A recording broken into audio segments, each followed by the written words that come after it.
Good evening, everyone. I'd like to welcome all of you to our City Council meeting, Brawley City Council meeting today, April 21st, Tuesday at 6 p.m. We're actually meeting per Governor Newsom's executive order. We're modifying our meeting and continuing to having another video conferencing meeting to allow for the social distancing. And we're all participating from our respective homes. So all council members are on screen, and welcome. I'd like to go ahead and call this meeting to order. Can we have roll call, please? I guess I'll forego that and say that all of us are present, so we don't need the roll call. Okay, we're going to go ahead and move on to the approval of the agenda. And if you would please state your name if you're making a motion, and that way it would be on record. This is George. I'll make a motion to approve the agenda as written. Donnie seconds. All those in favor? Aye. Aye. Okay. Any opposed? The motion carries. Okay, we're going to go ahead and move on to public appearances and comments. This is a time for public to address the council on any item not appearing on the agenda that is within the subject matter jurisdiction of the City Council.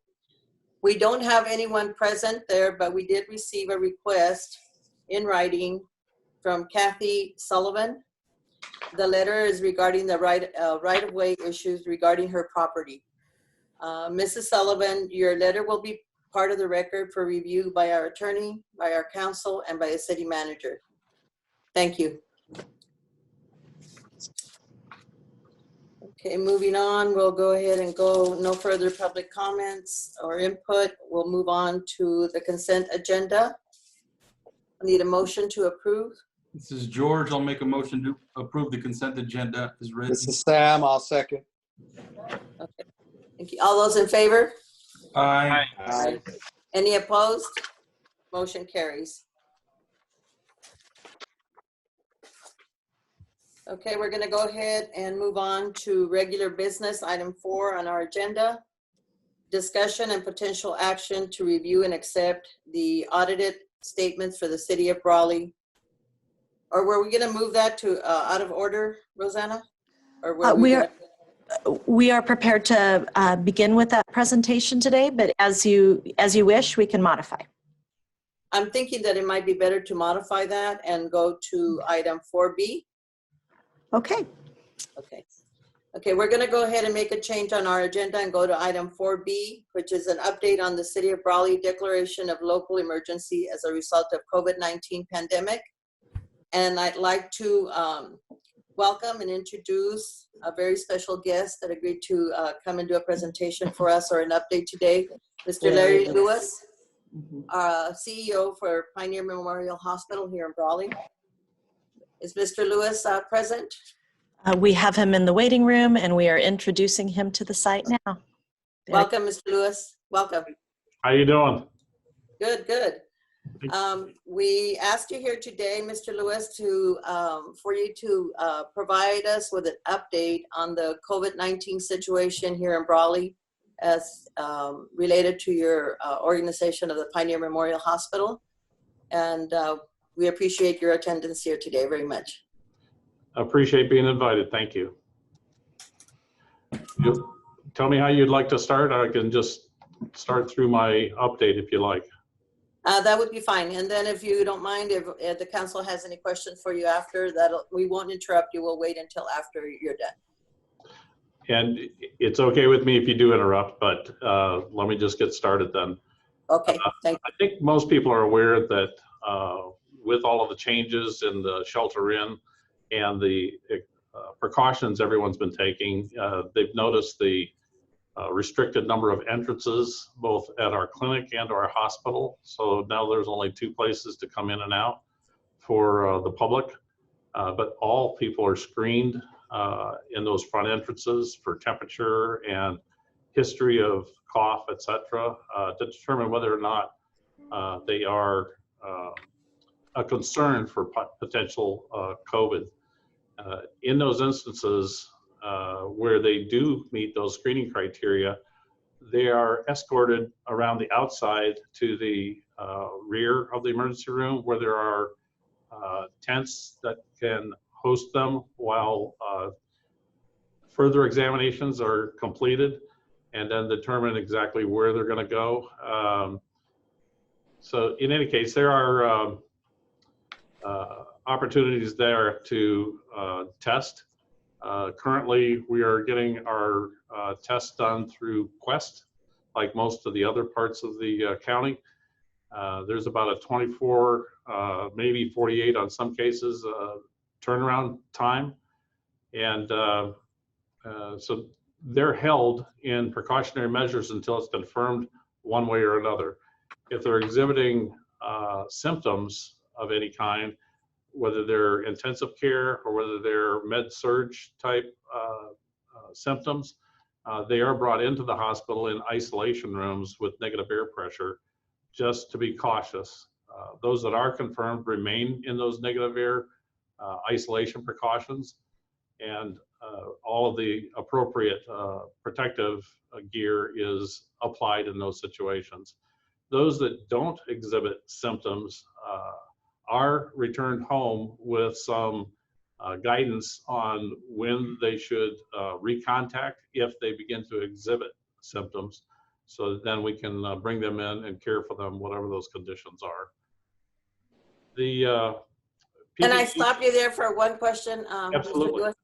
If they're sent home with guidance and instructions, if they don't contact the hospital, does the hospital follow up with them? Is there a process for that? I think that they are also registered then with the county health department. So they'll be advised of where they're at and the concerns that they're under investigation. And I think that they manage from there. I don't know that we are following up calls, and that's something I have to check. But the county health oversees them when they're at home. Okay, thank you. Mhm. Continue. All right. For personal protective equipment, we started off with a very short supply of those, and certainly the N95s, as everybody knows, were the most desired PPE equipment, in as much as initially they were not sure if this was an airborne disease or not, or transmitted through the air. So the precautions were that anybody upfront screening, which they call first receivers, are provided that for any time they're on the station out there screening patients that are walking up, or the community that's walking up. When they, excuse me, if they are diagnosed with a concern, they are taken first back to a negative air emergency room, where it's restricted to only, I guess it would be 3 people primarily.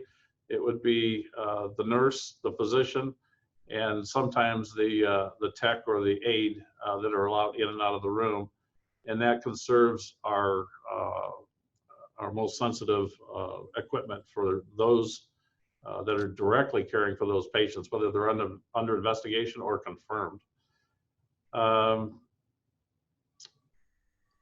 Yeah, so in addition to that, to conserve, we're also limiting the number of visitors into the hospital, both for minimizing any transfer or contagions in the event that could happen, as they are in every business everywhere. But secondly, also to limit the usage of that PPE so that it is conserved for those that are direct caregivers. We did receive shipments from through the county, but from the state reserves for N95s and some other equipment. It's been very lucrative, but we still remain with about, and it depends on which item it is, but somewhere in the neighborhood of 2 weeks supply on hand. And it's very uncertain as to when next shipments will arrive. We do expect another shipment that was coordinated through our insurance carrier. We hope to have those within a week. But again, that would give us a few extra weeks on there. And absent any supplies coming in, eventually that becomes a concern as well. We do have rooms that are negative air, as I mentioned. All of the ICU rooms were converted to negative air. Not all of them in a typical season are necessary for negative air, but they were converted so that all 8 are available. In addition, there's 2 negative air in the emergency room, and there are several on the floors. I'm not sure if that's 4 or 5 that are med-surg beds, but they are for isolation in med-surg conditions. And then another 4 have been converted immediately next to the ICU. Is a negative airspace. We had ultrasound services in there, and when the emergency arose and everybody was looking to make sure they were well prepared for a surge, we moved the ultrasound equipment to it is a storage area that is for physical therapy, but the services can be provided there on a short-term basis. So that's where ultrasound is, and then that space became bed space in the old area next to the ICU. So that's up to 4 patients, although it gets tight with 4. But when it's necessary, it'll be necessary. Last weekend, actually, we were using all 8 ICU beds and 3 of the 4 med-surg beds in the ultrasound area. So it's become very busy, and the numbers have increased rather steadily. It was unexpected this last weekend to see an increase that we did, but I'm happy to say, and I think that maybe you've seen it in the news or on our websites, that it was a well thought out emergency operations process. When we have sudden needs that traditional vendors would never be able to get the equipment here for us on time, and we were running narrow on the total number of ventilators, I contacted Chris Herring with the EOC for the county. He said he happened to be going to the Riverside area to pick up some ventilators, and that was kind of happenstance that, not happenstance, it's a well-designed plan. We're listening in on the county updates the day before where they said the state had allocated additional ventilators to Imperial County, and I thought the number was 5. So turns out it was. The EOC up in Riverside made arrangements through Reach Air. We had those 5 transport ventilators within 3 hours. So a great sigh of relief and great congratulations to the whole EOC process. So we're in good shape. So at this time we have 10 regular ventilators for the most complex patients. We have 6, thanks to the additional 5 we received, that are transport ventilators that have many of the same modalities that the complex ventilators have, but not all of them, but it definitely takes care of the majority of complex patients. The other 14 that are out there are BiPAP equipment, which is converted to be a ventilator. They have a limited function and variability on them. Skilled people like our respiratory therapists and Dr. Krutzik, they can manage those. So total capacity is about 30. And by the way, that's a very similar number and breakdown to what El Centro has. So they're equally prepared down there. There have been questions that come up about what do we expect in the future? I don't think anybody knows certainly. There are certainly models out there that are predicting. The latest one that I saw suggested that in California, the increase and peak will be sometime in the next several weeks. They've moved it a number of times. At one time it was April 16th, and I believe when we saw ours increase at that time this last weekend. But nobody knows for sure when that'll happen. It's certainly been a devastation to both local, county, regional, state, national services for healthcare, in as much as we watched overall revenues drop off by almost 40%. So we have been working with staff. They've been working with us to flex, and we think we have some ideas on how to help that out in the future. So, but certainly it's not just a local concern. Every hospital, as I said, has that concern.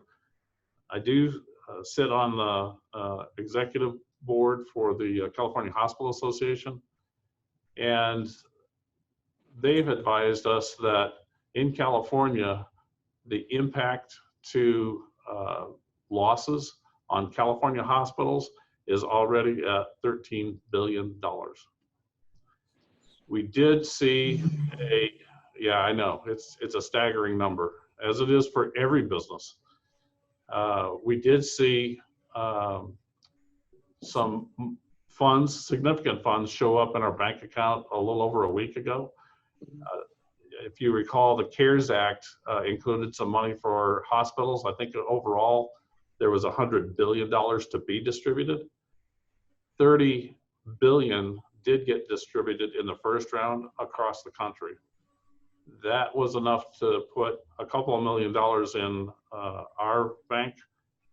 Again, without notice, without an idea that it was coming, it just showed up. We expect that because of the CARES Act, there's going to be another 70 billion across the country distributed, and that could help us out. But trust me when I say it put a big dent in, but it's not the cure-all.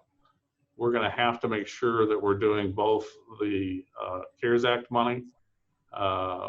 The local health authority has a few $100,000 that we're accessing also. Both hospitals are. And then we have to make sure we're managing our expenses. Certainly supplies drop off quickly. Other things drop off quickly, but we have to be able to manage our labor as well. That being said, there was good news released today. If I'm not mistaken, they did approve the phase 3.5 funding. I don't know if anybody else saw that. Yes, I did see that on the news. Okay. Well, the impact of that is 75 billion of that, according to yesterday's news, was to be allocated for hospitals. So if that happens and they finish also the 70 billion distribution that was already approved, that could be substantial help that will realistically assure that we'll all recover from this. I think it's going to take that to make us close to whole, but it's going to take all kinds of efforts to make sure we stay that way. With that, I'd ask if anybody has any other questions or things that I can help out with. Does anyone, I had one question I was going to ask you about the staffing situation. Are you fully staffed right now? Is that a non-issue or? Well, staff have been busy flexing as they always do during the slow seasons. And I think it's accounted for about a 15% drop in our costs and our hours worked. We're working on actively managing more than that. So it's just underway in discussion today, and there'll be more news to share later. Okay, thank you. Anybody have a question for Mr. Lewis? No questions. This is George. Larry, just thank you for being on here, providing information. We appreciate that. Thank you. Absolutely. Thank you. Donnie? Luke? Any questions? Take myself off a mute. Also, just the comment. I know it's very difficult to operate something as complex and as important as a hospital system at this time. But Larry, with all that in mind, with a kind of a phased approach that we're all expecting to kind of reopen, I would assume yourself, the team, the board, everyone's working closely together on what reopening looks like, a phased approach. I think that's probably going to be important. Is there any of that you can maybe share, we can anticipate maybe in the next couple weeks, month? What I can tell you is that in the executive order that was disseminated to the state and also from our county, I believe that they left enough room in there for attending physicians to make decisions about what's urgent or needed for an individual patient. So there's enough room to talk about that for elective surgeries. There are discussions going on around the state about which businesses should be opened up and under what conditions. Internally, we've noted that CMS, I believe it was yesterday, released guidance on how to reopen and still protect a community and serve a community. In addition to that, the American College of Surgeons talked about what to do to begin to approach elective surgery scheduling again. Our medical staff has been very proactive and very interested, and I know that they're meeting this week to talk about under what conditions and how do we manage that, especially when there's still a short supply of personal protective equipment, which is used in surgery. So all of those discussions are happening. The latest news that I received was literally, I think within the last half hour, from the president of the California Hospital Association, interpreting a governor's message, be careful about reopening and reopening too fast and not having enough controls on it. There is still opportunities out there for this to resurge. I think it's a distinct possibility, and we do need to be careful. We need to take that guidance into account. So I'm sure that our medical staff will do that. It was, I believe, late last week where we did see an article that was created by Chris Van Gorder, the CEO at Scripps Health, and he expressed similar concerns. He was pointing to the alarming increase in cases and mortality directly across the border, and the concern was that if things relaxed too much, that would be a concern that would come over and cause a resurgence. Nobody really knows, and so one thing I'm sure of, if we can manage the supply of PPEs, we can manage the availability of space and staff within the surgery department and other places literally within hours. So it's not a space concern, it's more about the supply concern and the increased movement causing increases in new cases. So we're going to have to contemplate those. It's relatively new information. Certainly the governor said we're making a plan for reopening. The president said they're making a plan for reopening, and certainly that's been taken to heart here locally. So it is both El Centro and we that are discussing it as our medical staffs exchange information, as do Dr. Edwards and I at El Centro. So it'll have to be a careful joint effort, even with public health here locally. Thank you, Larry. Thank you, Larry. Luke or Sam, you have any questions or comments? I don't have any questions. Thanks for coming on, Larry, and for giving us some more information. That's helpful. You're welcome. I think my questions were, thank you very much, Larry. Go ahead, Sam. I think my questions were answered. So thank you very much, Larry. All righty, thank you. Okay, thank you, Mr. Lewis, for coming on such short notice.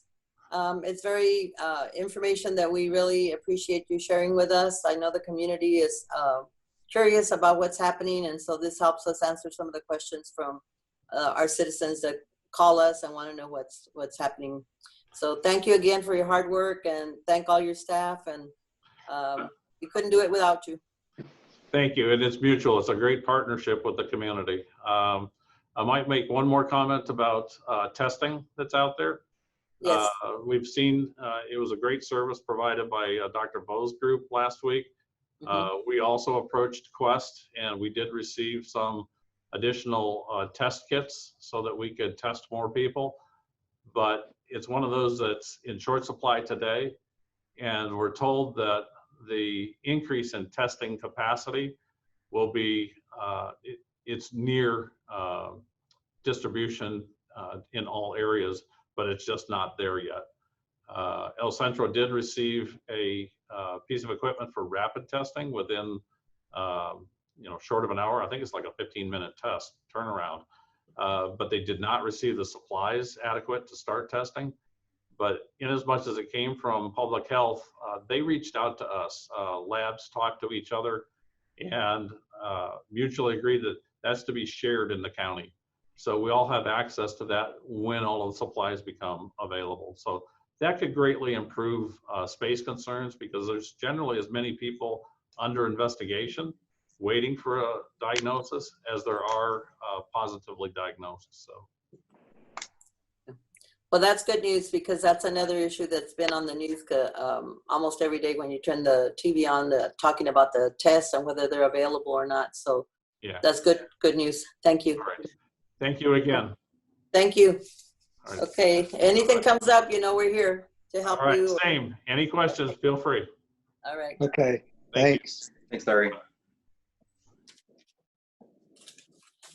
Okay, then we're going to go ahead and continue with the update on the COVID-19 pandemic, and we have our interim fire chief, Mike York, that's going to give us an update also on the EOC. Mike? Is Mike there? Maybe or oh, there he is. There you are. Mike, are you ready to give us an overall outlook on the EOC and on the COVID-19? Yes. Good evening, Madam Mayor, members of the council. Mike York, interim fire chief, giving an outlook for the current emergency situation. The Imperial County Public Health Department updated this afternoon. I think it's good to start with what our current situation is with the county. We have, in this Imperial County, we've tested a total of 1,257 patients.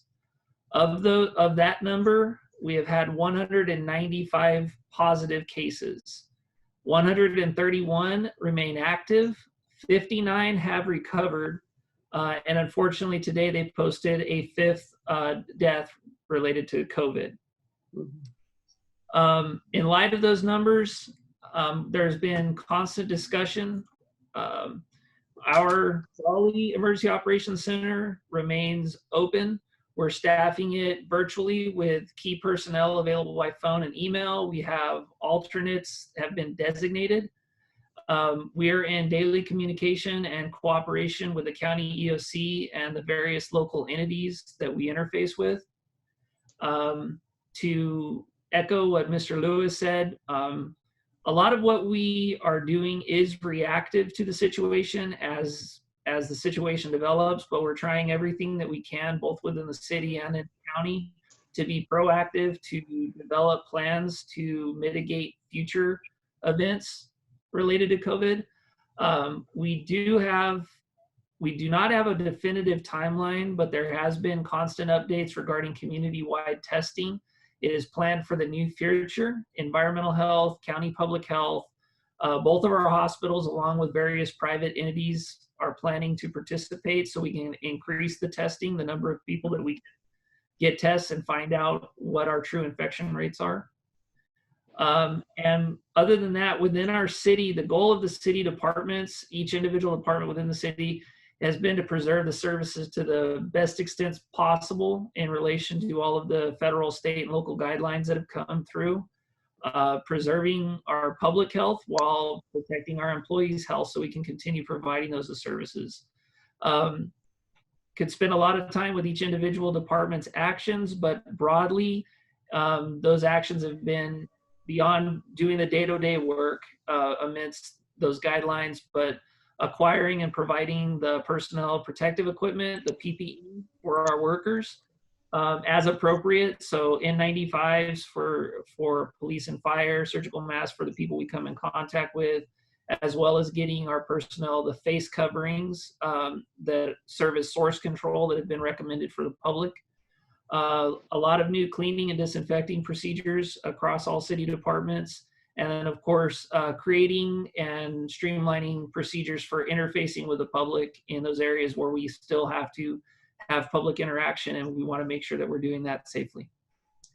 If there's any questions or any details that you guys would need, I will do my best to provide those. Anybody have questions for our chief, interim chief? Comments? Councilman. I have one question. Okay. Hamby? Yes. Is it clear where these 5 deaths, where these cases originated from? I don't have specifics on where they're originated from other than from Imperial County. I do know there was a press release regarding the 5th death this afternoon that individual originated in Baja California and was transported across the border for treatment. Other details are vague for reasons of patient privacy. Actual locations of those, I do not have. Okay. Chief, just for Donnie here, maybe the public had a question or two. Is there any information we're getting from the county, from public health as to, I know, I'm going to guess it's just a prediction, but as things do heat up or warm up, as they do here pretty quickly, is there just past data, the way viruses behave, that we should expect some further dropping, if anything, or sort of de-escalating of cases in Imperial County? That has been a topic of discussion. There is quite a bit of speculation. I think we're really a definitive research to prove if the climate is going to be beneficial in our locality. We don't have anything definitive as of yet, but it certainly is a consideration. Thank you. Okay. Anybody else? I just had one question for the chief. Do you feel we're doing more runs for medical than we were before this, or are we doing less? So overall, within the fire department, our call volume has decreased. Our EMS calls activation have decreased slightly.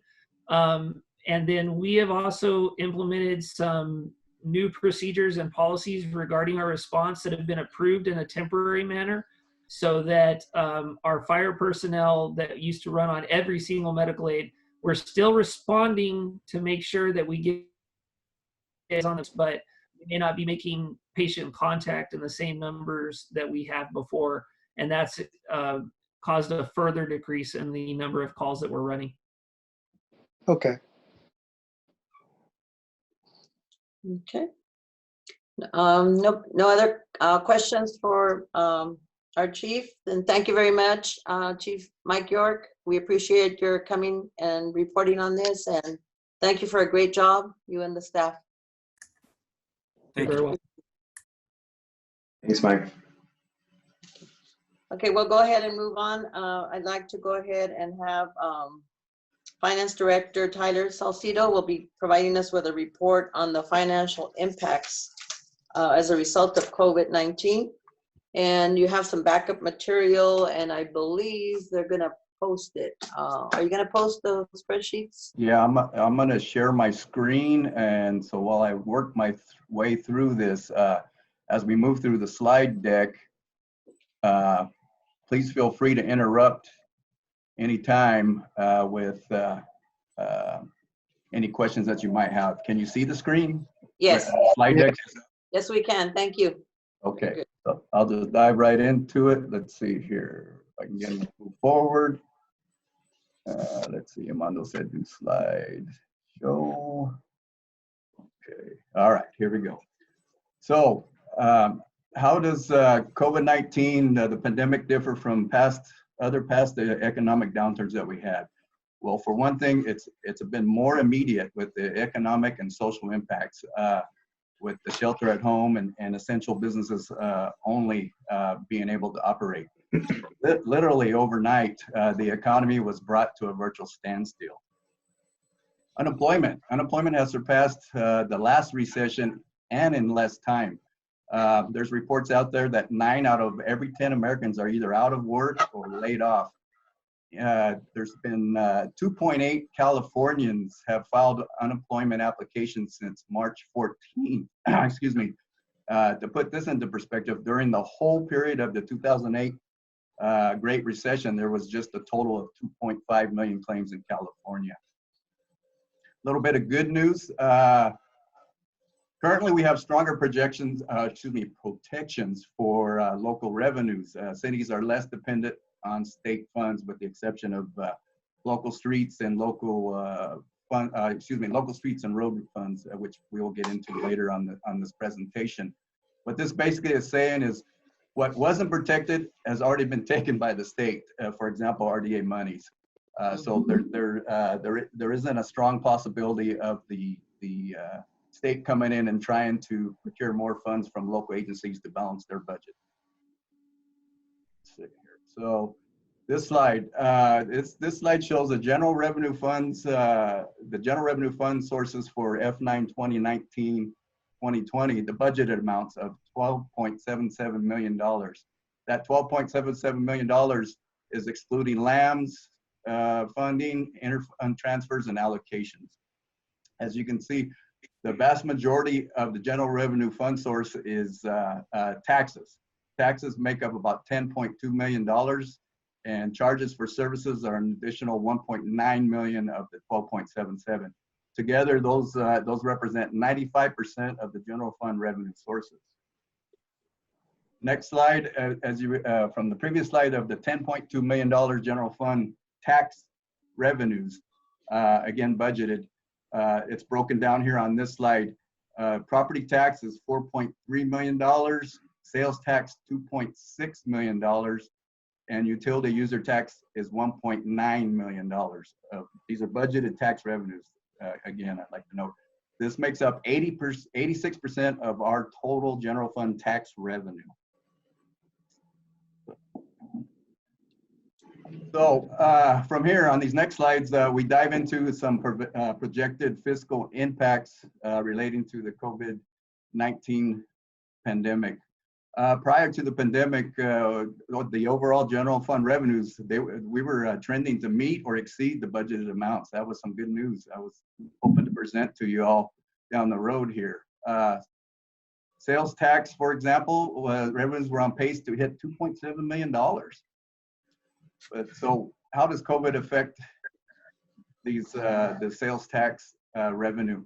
Timing, well, timing, it's immediate. It's happening overnight. 30 to 60 days, we're already going to be impacted with a decrease in revenues. Currently, we're expecting less than $2.4 million on our last projections through the end of 6/30. And moving into fiscal 2021, projections are about $2.2 million. That's less than the fiscal 2017-2018 sales tax revenues. So that's quite a big drop there. Cash flow impacts. There's 2 programs that the state has offered to small businesses, and they are one, businesses with returns of $1 million or less have an extra 3 months to file, extended all the way to July 31st, 2020. So March, which they would be filing in April, the March returns have not been filed if they took advantage of the program.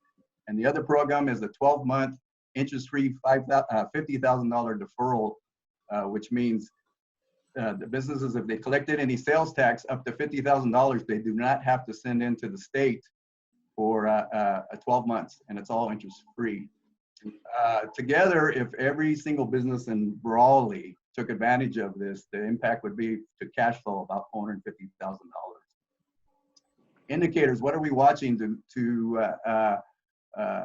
try to estimate the impacts on these revenue sources? Well, for sales tax, it's, we're looking at, there was a shift to home cooking, groceries, not eating out, declining fuel sales, and increased online sales. We're working closely. I'm having conversations daily with, not daily, excuse me, weekly with the consultants. And every time we talk, these projections change. It's very dependent on when the stay-at-home order is going to be rescinded. But currently, these are projected with the closure through, I think, mid-May. On this slide, we have the, it's a sales tax chart that impacts on the, shows the impacts of projected growth by major industry groups within the city. On the first yellow line there that's the first quarter of 2020, which was January through March. Second line is the second quarter, which ends in June, and then the green. I think you need to change the slide. Thank you. Sorry. There you go. I was doing pretty good. There you go. Okay, so the two yellow columns, they relate to this year through the end of June 30th. Next year, the in green is for the fiscal year 2021, and then off in the blue you can see so about 4 years projected. So if we take, for example, let's use fuel and service stations, which is what is that, the fifth line down. You can see the immediate impact for this March quarter is 10% down on the sales tax relating to fuel stations, with the second quarter being a 50% down. And you look into next year, the first two quarters, 15% continuing to be down the next 2 quarters, with a gradual increase and then a big jump in the final quarter of which would be June of next year. And then you see it kind of leveling out across the board for the next 4 years there. Property tax, impacts and timing on property tax. The timing on this is going to be delayed, mostly not until 2021, 2022. Currently, we're on target to meet budget. We're about 73% of budget to date. I don't see any effects for this fiscal year, negative effects on property tax. In the future, there's going to be a potential moderate decline in taxable value of property, potential increase in delinquencies, and potential decline in real property transfer tax on the sales of homes. Some of the indicators, we're watching industry-specific data, for example, home sale prices. We're in frequent communications with the county, getting estimates from what them and what they're seeing. TOT, transient occupancy tax. Timing, immediately, 30 to 60 days.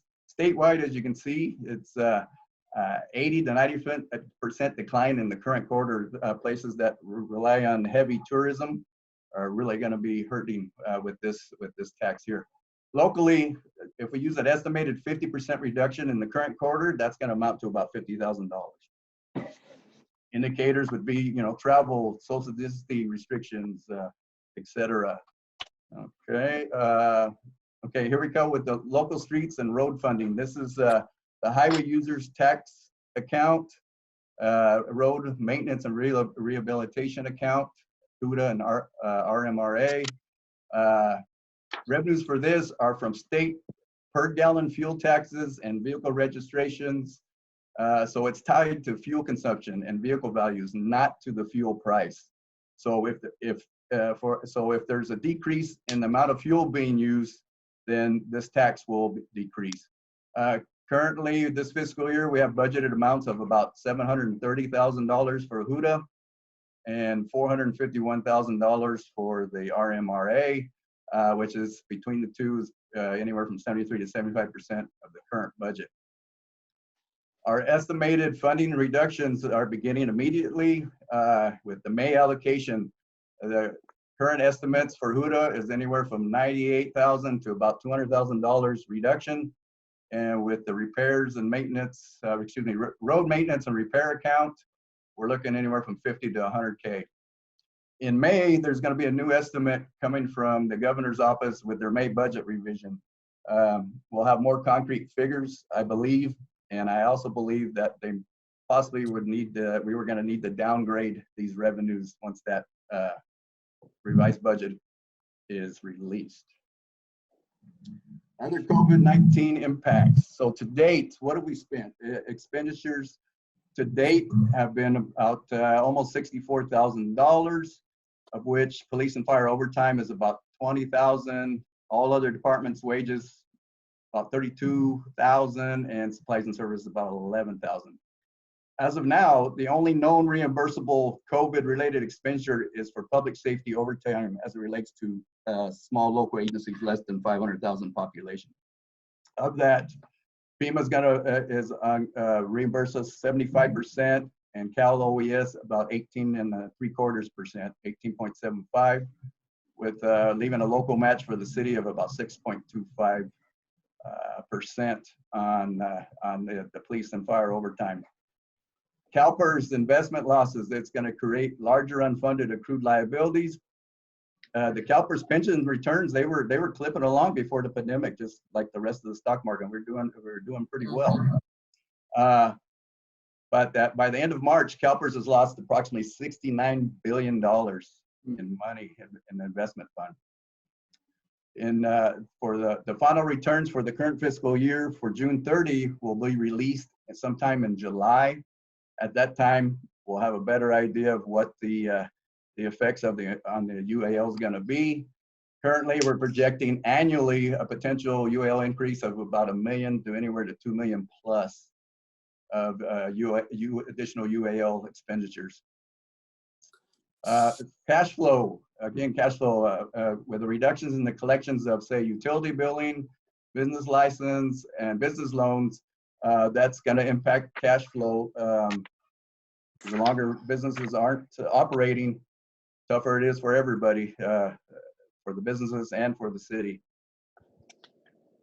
So, let's see, where are we today? So if we exclude, assuming the fiscal year 2019 and 2020 budget is on target, and excluding the previously discussed COVID-19 fiscal impacts that we just reviewed, the general fund assigned reserve is projected to be about $558,000 at the end of 6/30/2020, which amounts to about 4% of our general fund expenditures. What efforts are we taking? We're continually looking into locating any and all potential relief and assistance from local, state, and federal sources. We are in constant communications with the revenue consultants, FEMA, Cal OES, the U.S. Department of Justice, and numerous other local agencies locally in Imperial County, San Diego, Riverside County, and others. That is what I have to date. Are there any questions?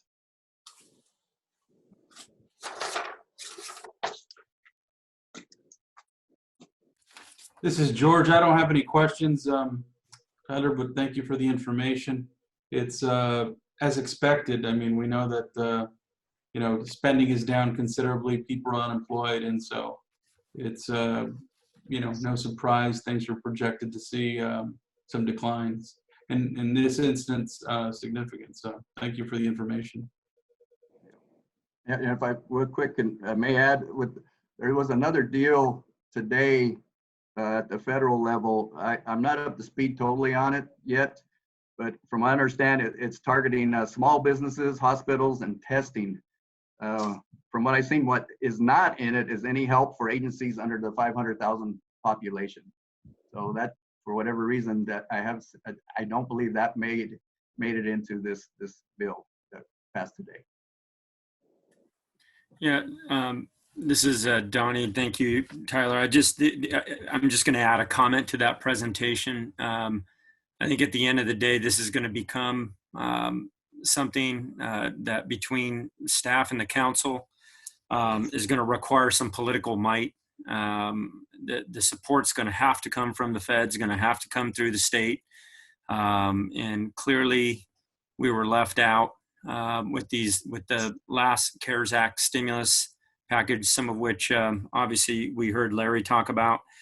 I think things like sales tax reprieve, maybe advance payments. There's, I think, numerous proposals, both from California League of Cities, as well as maybe from Southern California Association of Governments, particular to smaller cities, that we need to really reach out and make sure we're talking to our representatives, because at the end of the day, these shortfalls can really hurt our ability not just to operate. But Tyler, I want to say that we did some difficult work earlier this year to get us back on track. It's really unfortunate as this hits, but at the same time, we got to stay on the saddle and make sure that, as you said, that we're reaching out to every possible resource. And I think it's going to take some political push.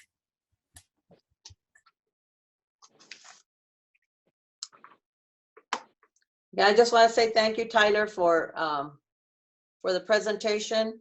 And we probably suspected already that the numbers were not going to be in our favor. But like Donnie said, I think we need to look at our state and the League of Cities, and they've been putting out a lot of really good information, especially for rural, smaller counties. And we need to go ahead and respond to those and show our support so that they know that we're reading all this and get all the help that we can possibly get. So thank you again for your presentation. Thank you. Anybody else have any comments for Tyler? No. Okay. Thanks for the update. It seems like with the report that you gave us that, you guys have been doing some hard work to pick up some pieces that have fallen through the cracks over the last several years. And I really appreciate that, because it gives us a much better idea of where we stand. And this is going to take us out at the knees, but I hope that with the information that you continue to give us, that we can get back up on our feet quicker than we would have in the past. So thank you. Okay. Rosanna, did you want to make a comment? I know that we were going to go back to the audit, but I have the resolution, or we can go back to the audit at this time. So prior to that particular item, may I suggest you have an action item that's included as Part C on the agenda, and it Yes. Is an updated emergency resolution. And the reason this item has been placed before the council for review, in consultation with the county, the city wishes to strategically preserve its options to maximize reimbursement from the federal government and state of California. And as we're currently configured in our emergency declaration, it depends on the regional package being successful as submitted for all of Imperial County. On the advice of our County of Imperial partners, it was recommended that we modify our language in the event that the region isn't successful with reimbursement requests. It would give the city the option to stand on its own with the request. So the language that's presented on page 138 of the agenda reflects those provisions that will enable the city to kind of keep its options open. Madam Mayor, I would like, if I could, make a motion to approve the Brawley proclaiming the existence of an ongoing local emergency for COVID-19. Okay. Is there a second? I'll second that. This is Luke. Luke seconded that, yeah. Okay. Donnie made the motion, Luke second. All those in favor? Aye. Aye. Any opposed or abstentions? Okay, the motion carries. Thank you. Thank you, Rosanna. That's something that we definitely need to get out there. Okay, then we will go back to item 4A, which is the discussion and potential action to review and accept the audited financial statements for the city of Brawley for fiscal year ended June 30th, 2019. And this was prepared by Moss, Levy, and Hartzheim LLP and presented by Tyler Salcido, Finance Director, pages 36 through 127. Thank you, Mayor. Is that- If I may just jump right in, presented to you today are the fiscal year 2018-19 audited financial statements, as you said, for your review and acceptance. present via Zoom is to present the annual financial report is Ben Zing of Moss Levy and Hartzheim. But before I hand it over to Ben, I want to take this opportunity to congratulate my finance department team. As you may recall, in the fiscal year 17-18 audited financial statements were presented just this last October 31st, and here we are just a short 5.5 months later before you today with the 18-19 financials. I want to thank Tony Godinez and the whole financial staff for the hard work and a job well done.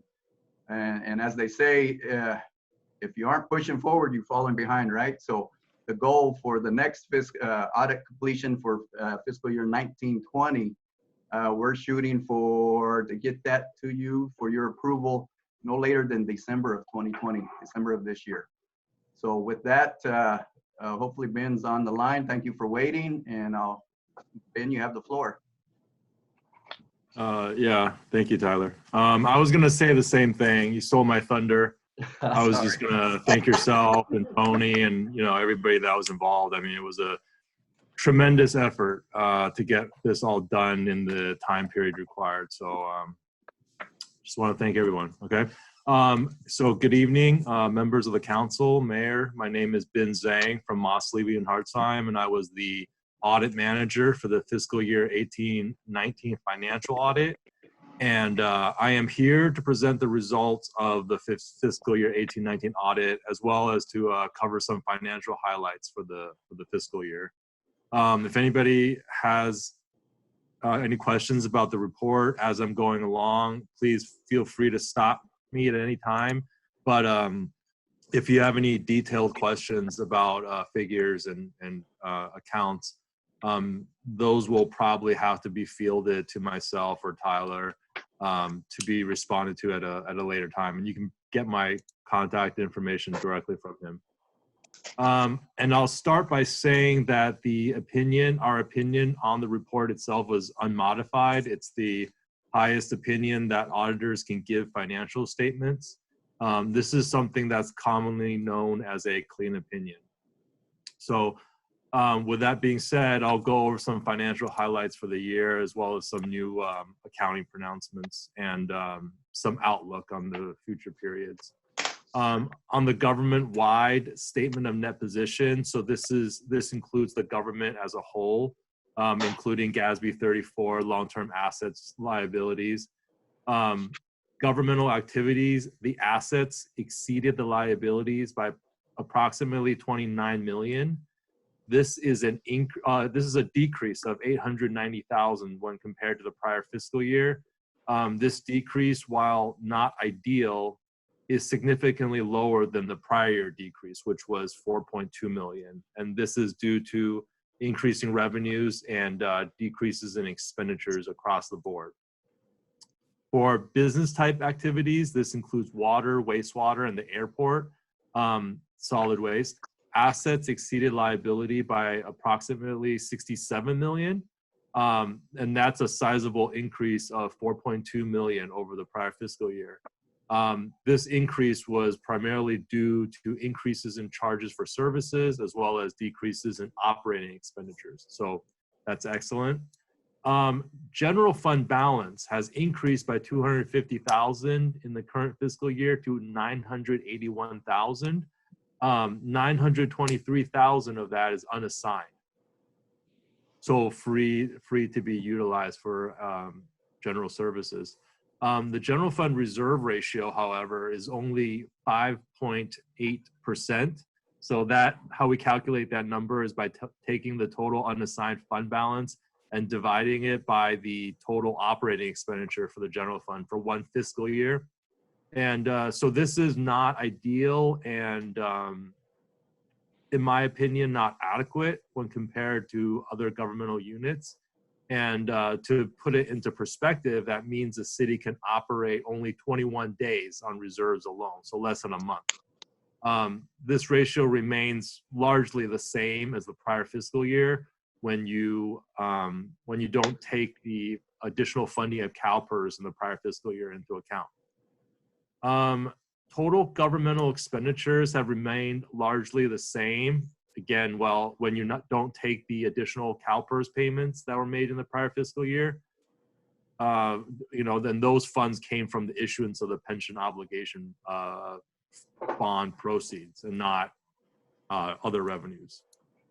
Now let's take a look at the enterprise funds individually. The water fund net position has increased approximately $2 million to about $23 million. The increase in net position was larger than the prior fiscal year, and again, caused by decrease in expenditure, approximately $750,000 decrease, and greater revenues from charges for services and use of money and property, approximately $600,000 increase.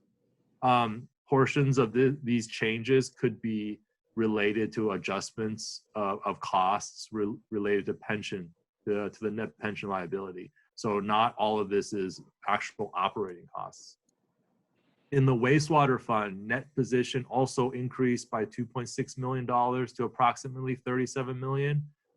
Same thing, increases in net position was larger than the prior fiscal year, and it was caused by decreases in expenditures, with approximately $1 million decrease in expenditures, and approximately $500,000 increase in revenues from services and use of money and property. Again, portions of the change can be attributed to the adjustment in pension numbers. The successor agency continues to have a sizable negative net position of $2.7 million, but fortunately, it's a separate entity, and the city is not responsible for the debt. GASB 68 and 71 was implemented. These are the net pension liability numbers, and these were implemented in a prior fiscal year, obviously, and disclosure continues. With the overall net pension liability decreasing by $16.9 million in the current fiscal year, and that was because of the issuance of the pension obligation bond, which went towards paying that net pension liability down, but obviously you incur the debt from the bond itself. The net pension liability of the city as a whole now is only $7.1 million, 3.1 from the miscellaneous plan, which is a cost-sharing multiple employer plan, and then $3.9 million from the safety plan, same type of plan, cost-sharing multiple employer. The net pension liability number only shows up on the government-wide statements, and portions of it shows up in the enterprise funds, so water and wastewater. The city implemented GASB 75, which changed the reporting standards for OPEB liabilities in the previous fiscal year, and that disclosure continues in the current fiscal year. And the city had a total OPEB liability of $4.4 million, which is a increase of $295,000 from the prior fiscal year. The reason why this number increases is because unlike the CalPERS plan, there is no funds set aside for the OPEB plan to address the OPEB liability. So there's no fiduciary net position. So the major implementation for the coming fiscal year is GASB 87 for leases. And all this does is it affects the way that operating leases are reflected on the financials. To the best of my knowledge, at the current point in time, I don't feel like this is going to have a large financial impact on the city one way or another. GASB 88 was implemented in the current fiscal year, and that just provided additional disclosure related to long-term debt. So it classifies certain debts as direct placement or direct borrowing, the ones that aren't available to the public. And the last point I wanted to make was obviously regarding the COVID situation. So with regards to the events subsequent to the fiscal year end, so what we have to do is, even though the fiscal year 18-19 is obviously closed, events that occur after that could affect the city's ongoing operations, we do have to comment on in the financial statements. And obviously the city could be negatively affected by the worldwide pandemic. And the management and ourselves are closely monitoring operations, liquidity, and reserves. And we're actively the management at least, is actively working on minimizing the current and future impacts of this situation. Like I said, as of the date of issuance, the full impact of the financial position is not known, but our opinion is not modified because of that. So it doesn't change our unmodified opinion regarding the city as of the fiscal year end. So that's all I had for my presentation. If anybody has any questions. Any questions from the council? No? Okay, no questions. Then I'm sorry. just, obviously, there's quite a bit of details these audits do have, and again, appreciate it. I know in fairly short order how this all came together, and tremendous work on everyone's part, but just the significant deficiencies, and just reading through that, is there, looking through that, and I do see the the effects, recommendations, and our team and our management's response. It looks, I don't, is it true to say, just for the public's benefit as well, that we went through a big transition here, and I didn't see anything in there that really, frankly, was alarming. It seemed very procedural, and some practices and whatnot that we needed to tighten up on. But any comment there as the auditing firm? Right. So I did forget to mention, I mean, I typically don't go into detail regarding the deficiencies on the management report. It is a somewhat private document. It's not always made publicly available. But with regards to the significant deficiencies and the other matters on that report, most of those deficiencies were carryovers from the previous year. And I know that Tyler and Tony, they're very on top of trying to provide a corrective action plan for the 1920 fiscal year. So it's almost unfair to judge them by those deficiencies, because a large part of the fiscal year had already been completed by the time that the audit had even begun. So hopefully, and I have faith in Tyler to address those deficiencies. And a lot of and the significant deficiencies that we had on the management report were all related to timelines for reporting. Things not being done in a timely manner. And as far as internal controls goes, we will reassess the comments that we made. I know that steps have already been taken to address some of the deficiencies in internal controls. So that's why, instead of being a significant deficiency, that was a other matter. And hopefully that will fall off the report in the coming fiscal year. So I would say that management is very active in addressing those deficiencies at the current time. And if I may add specifically to some of the internal controls, and Ben, if I'm speaking out of turn, just feel free to jump in. Some of those, the internal control type deficiencies are separation of duties, and with the reduction of the finance department staff over the years, some of that is very difficult to get around to have those, what you would consider internal controls in place. So what we have done is knowing that is me as the finance director, I am taking more time and specifically jumping in and reviewing all areas of the finance department to ensure that that we can catch any type of issue as it arises.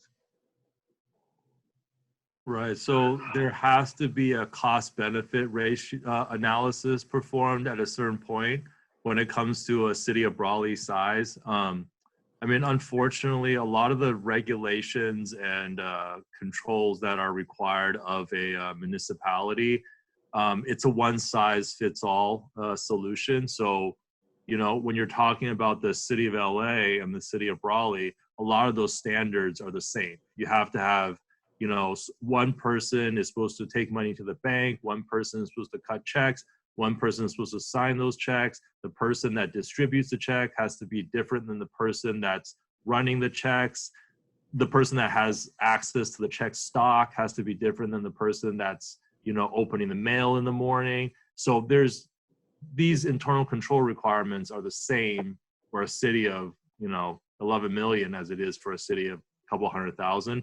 So a lot of times there just has to be a cost benefit analysis performed as far as, should we hire 6 additional finance staff just to adequately segregate duties, or do we just do what we can and perform some oversight review and hope that that's adequate when it comes to segregating those duties. So unfortunately, a lot of the smaller entities that we audit, they're gonna have those segregation of duties observations year after year on the management report, and that's partially because of our standards, that the fact that we have to disclose that, yes, you have one finance employee, some of these smaller entities, and they do everything and they try their best, and there's procedures in place to try to alleviate that fact. Everybody jumps in and does a little bit of review. Maybe the executive director signs some of the checks, reviews the check register. But at a certain point, no matter what you do, when you have 20 financial tasks and you have a staff of 2, it's just impossible to adequately segregate.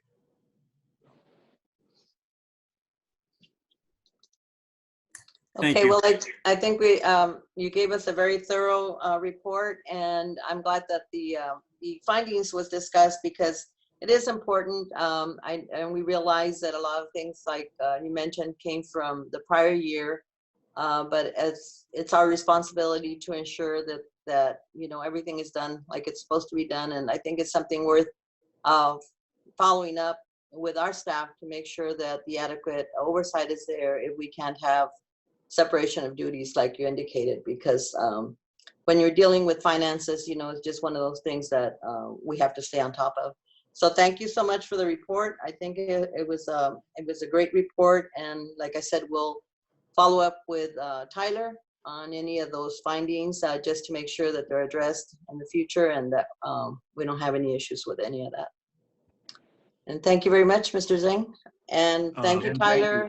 Thank you, and all the staff. I know it's a lot of work, and we really appreciate the timeliness of this audit. Thank you.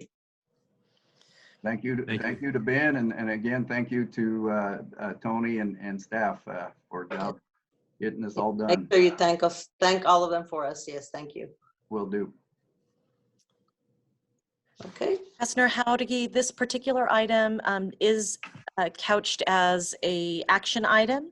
Mm-hmm. So we are looking for potential action to accept the audited financial statements for the fiscal year ended June 30, 2019. Okay, thank you. Do I have a motion? Sam Couchman makes the motion. This is George, I'll second. Okay. All those in favor? Aye. Aye. Aye. Any opposed or abstentions? Okay, thank you very much. A motion carries. Congratulations on a great audit. Okay, moving on. Let's see, we are at item 4C of our agenda. A discussion and potential action to adopt City Council Resolution 2020, resolution of the City Council of City of Brawley approving the purchase of 13 mobile data computers for the Brawley Police Department in the amount of $91,215.36, coming from the utilizing state COPS funds. And the backup material is on pages 141 through 151. And is Chief Scott? Yes, you said. Shepherd, you have the floor. Good evening, Madam Mayor and members of council. Current in-car computers are coming up on 7 years old, and what's recommended as far as is really to replace computers every 3 to 5 years. They run on a Windows 7 operating system, which is problematic because it's now unsupported. So most of what people have maybe at home and definitely probably in government work is at least Windows 10, so that we do have Microsoft security updates to ensure that the equipment continues to run without getting viruses, without freezing, without having continuing problems. What we're looking to purchase is a tablet type of in-car computer. What this allows us to do is two great things. It gives us the ability to have greater functionality in the field. It can be removed from the patrol car. They can take photographs and video and dump that onto our electronic evidence storage, as well as type a report on the trunk of a car or in a restaurant or somewhere out in the field other than our station. And what that allows us to do is to be close to emergency calls for service as we're staying out in the field and not coming back to the main office to type a report. So I realize it's a big expense. We're wanting to use COPS money, which is the Citizens Option for Public Safety, as a funding source. And someday, to continue on to my second point, down the road, I'd like to seek Stone Garden funding next year to get us enough so they can be issued out to each officer. And that would give us the ability to be able to not only keep the equipment in better condition, but there's better accountability when it's issued to an individual. But that could be discussed down the road. They also have docking stations. So in the future, this will replace our desktops that we use to write reports at the main station. And that's going to be a significant cost savings.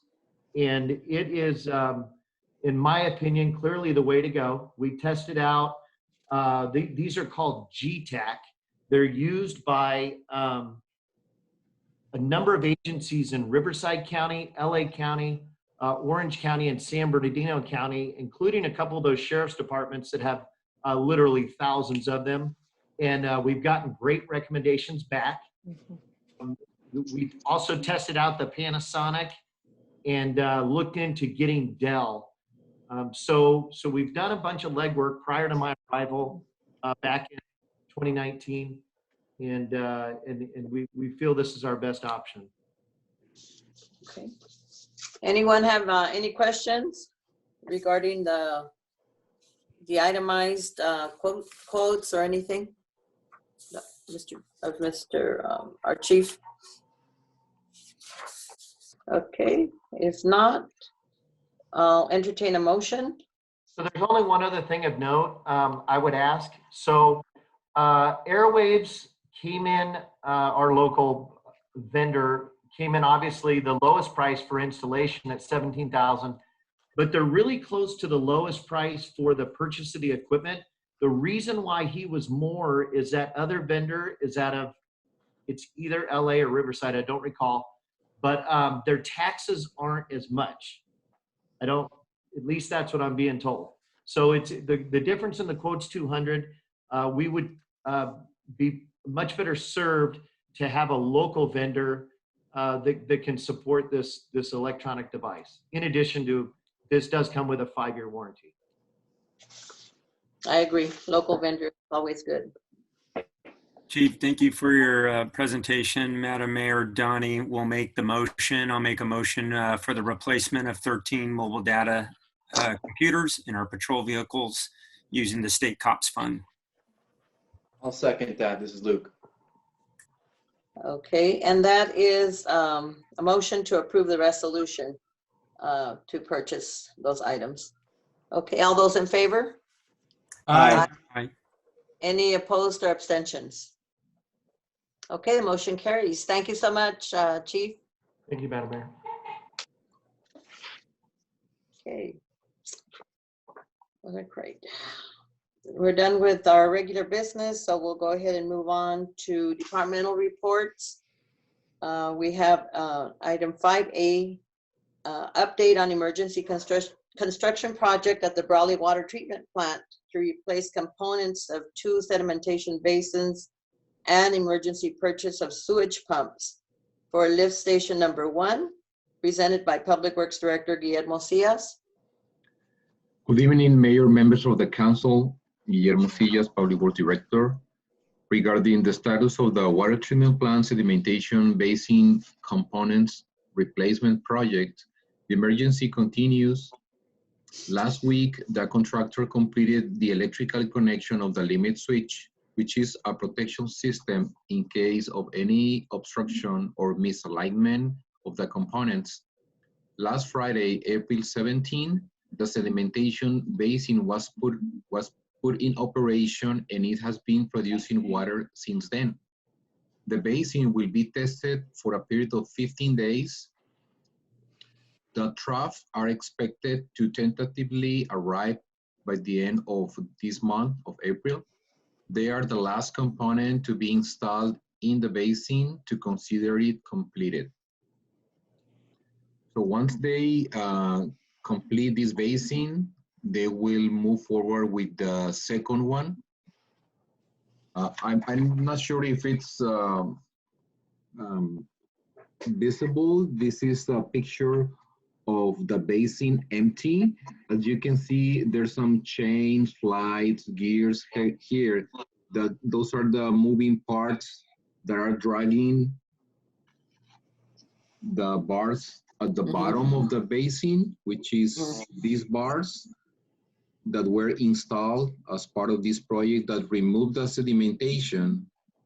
And the part that is missing, this is a view toward the end of the basin, and these channels are used to direct the water from the basin to the next step, which are the filters, and these parts are the one missing.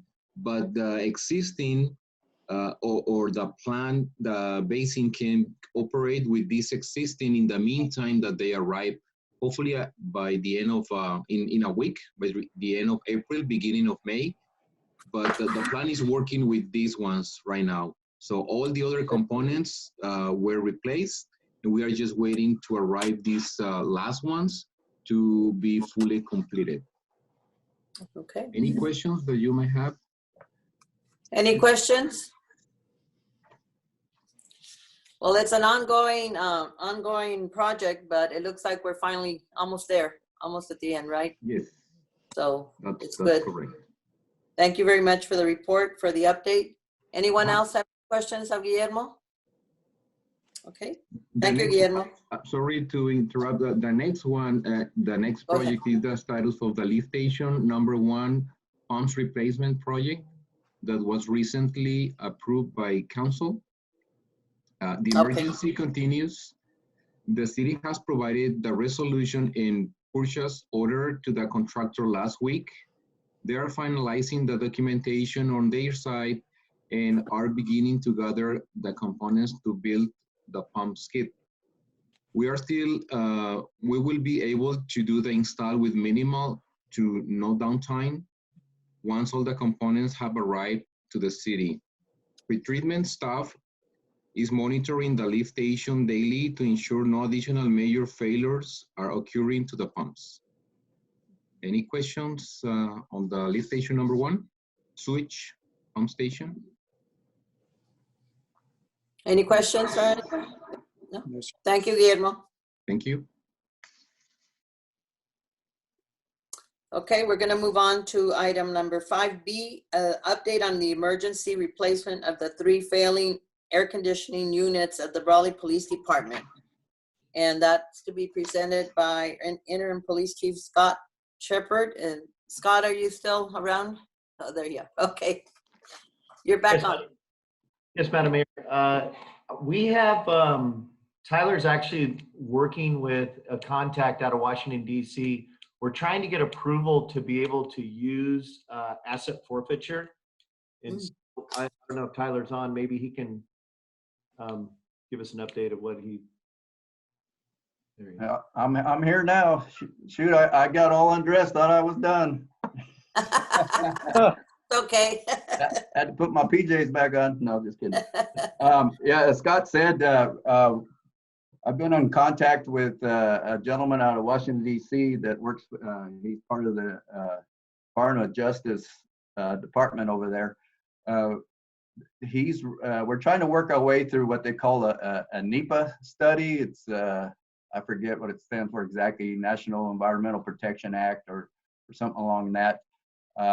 And working with Gordon and myself, Gordon has indicated that he thinks we would be exempt from that type of study that needs to be done. So I'm trying to work our way through that with the DOJ, and unfortunately it's a slow process with COVID and most of all the federal type governments working from home and responding is not necessarily what it would be normally. But definitely we're still pursuing that opportunity to try to use that funding as opposed to general fund money.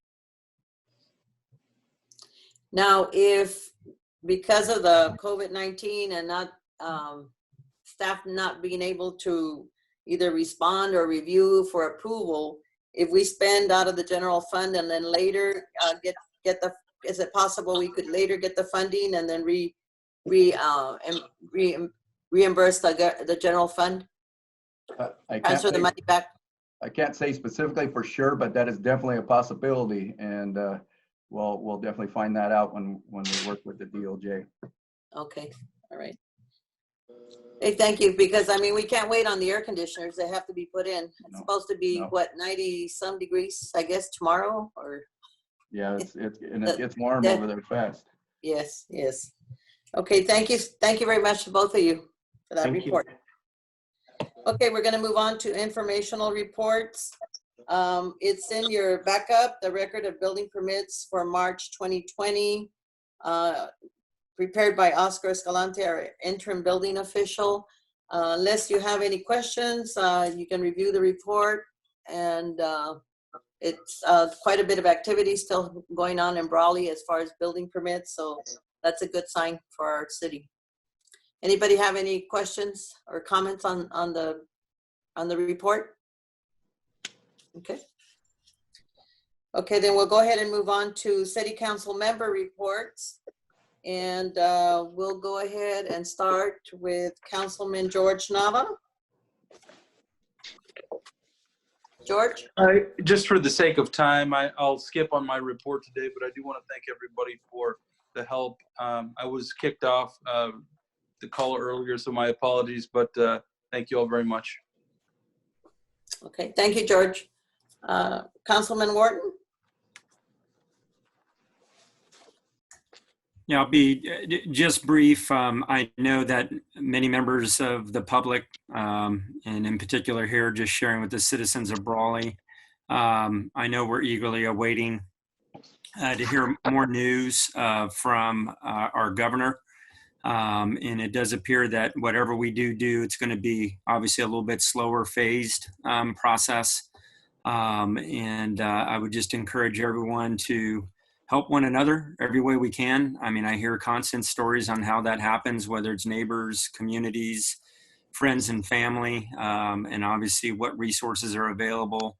As I know as council members, we think about those who've been displaced as a result of this pandemic. So we do hope to get through this here soon. And just like everybody, eagerly are waiting to hear the news of what the next phase will look like. So with that, Madam Mayor, I want to also extend my appreciation also to staff as the city continues. We always say that, city never sleeps, and truly appreciate everyone, staff that's out there keeping our city not only going, but safe.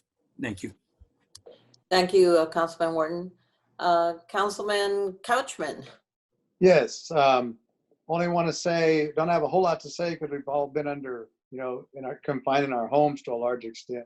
I will say that in going out a couple of different areas like the stores, etc., I see a lot of people wearing masks. I do see many people not wearing masks. I think it varies. I think people in outdoor activities, some of those are wearing masks, some of them are not. I don't know that you can in every instance wear a mask. Physical activity and other things going on out there. It is difficult to breathe sometimes through some of the masks that some of the people have. I think we have to make the best of a kind of a difficult situation. and move forward from there. I do notice that people are, you know, they have hand sanitizer. Restaurants have people with mask on when they're dealing with the food, etc. I think that's important out there. So I think people are trying to comply, but I also think it's probably important that we get the state and the city and the federal government back on track and get businesses open again and all of that type of thing. Exercising due caution and attempting to this virus, but also restart the economy, because I think it's going to be vital in the next couple of weeks for us to attempt to do that, at least at this point in time. And I think the city's functioning very well. It seems like the people are out there still doing the job. I see the police department on a daily basis, fire department out there on a daily basis. And I know some of the other staff behind the scenes, streets, et cetera, are all out there doing their job. And so we appreciate all of that. I'm sure that the citizens will probably appreciate that. I just would ask everybody to remind everybody, try to adhere to the rules. If you're not, it's okay. You know, we try to make allowances for some of it, but everybody needs to be nice to each other. Everybody needs to be kind to each other. I think we'll all get through this sooner rather than later. Okay. So with that, that's my report. Thank you, Councilman Caltran. Mayor Pro Tem Hamby. Thank you, Madam Mayor. I don't really have anything to report tonight, other than I've like all of you, have gotten calls from different citizens that have been worried about, you know, if people are following the rules or not, or if they themselves have broken some kind of a rule. So the information that we're getting from the county, from the state, and from the federal government is all kind of mixed and sometimes contradictory, at least confusing.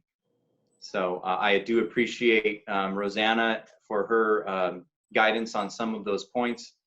And I appreciate the collaboration that I have with the rest of the council in asking those questions, so that we're at least all on the same page. And I appreciate the police department for being educational with these things rather than punitive.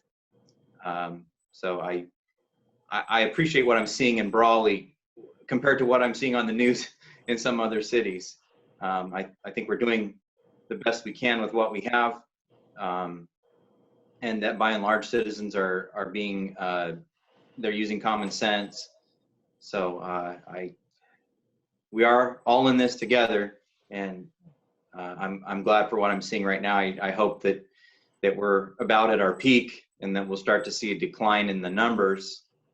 But I do think it will be a little bit of time before we can start ramping back up to whatever our new normal is going to be. But I really don't have anything other than that to report tonight, Madam Mayor. Thank you, Mayor Pro Tem. If I could add one comment. Sure, George. And it's something that during the discussion of council member reports, one thing that I have received, and it's been a few calls from business owners here within the city, is with respect to getting their workforce back and working. And I think they're finding it challenging because you know, the unemployment that's being increased has made it, you know, difficult for people to make a decision to go back to work because they're earning more money on unemployment than they would be working. So I've heard that more than once just this week. And so that may be a challenge for some business owners, especially like restaurants and others that are trying to get their workforce back up and running to get back to work. So that might be a bit of a challenge. I don't know if anybody else has heard that as well, but I could see that being a problem. I have heard that. Yes. I have heard that also. Yes, and we don't know how soon the businesses will be back and running, and I guess it depends on the type of business, and perhaps the one that you're giving as an example is restaurants, and maybe they do have enough business for carry out and they want some of their employees back.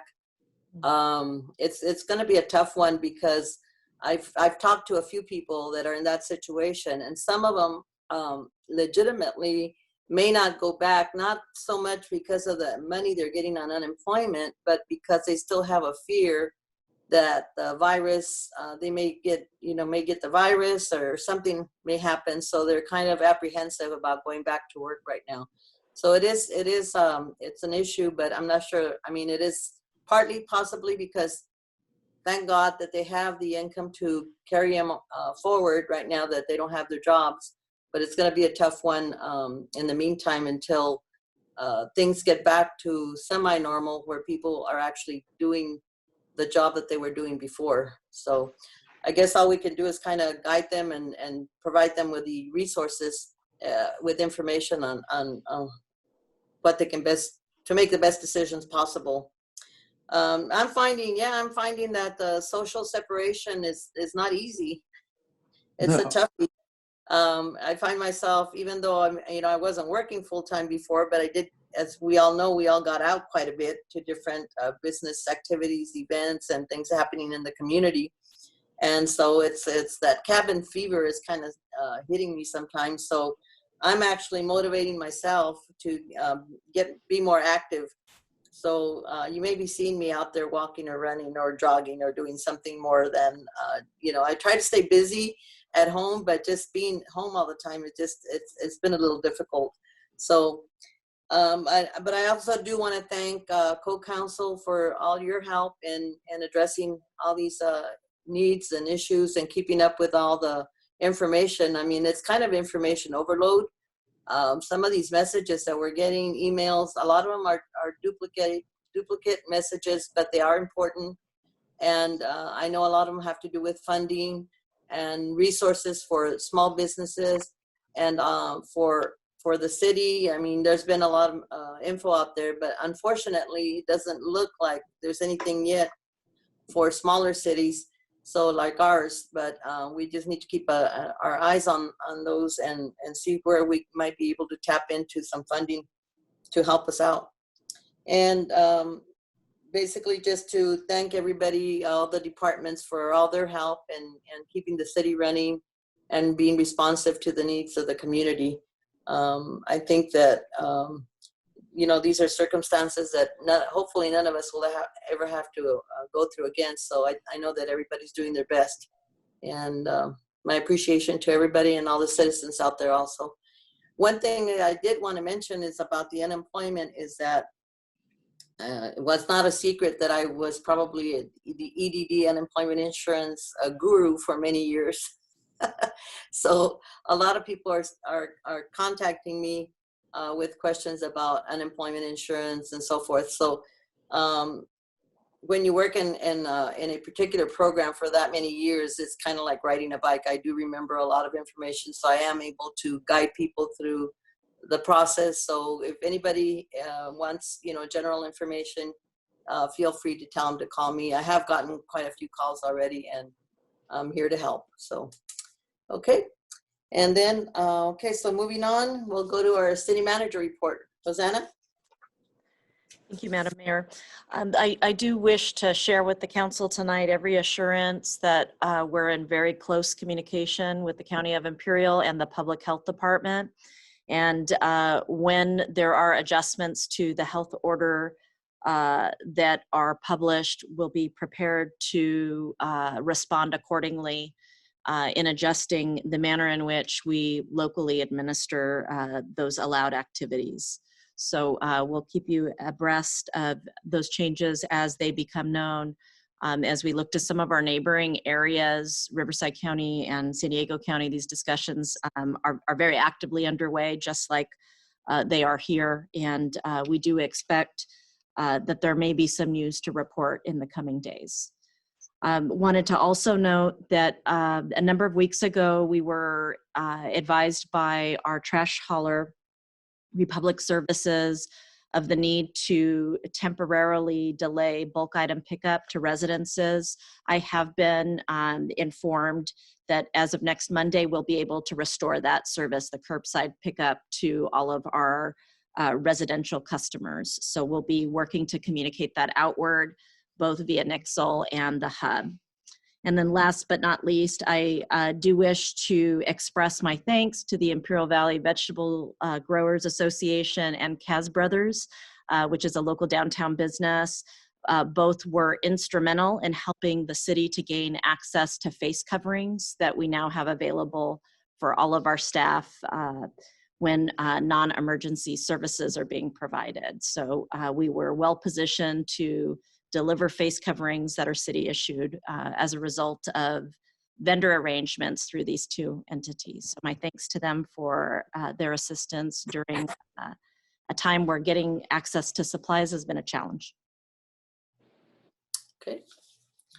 Is that it, Rosanna? Yes, it is. Okay, thank you very much.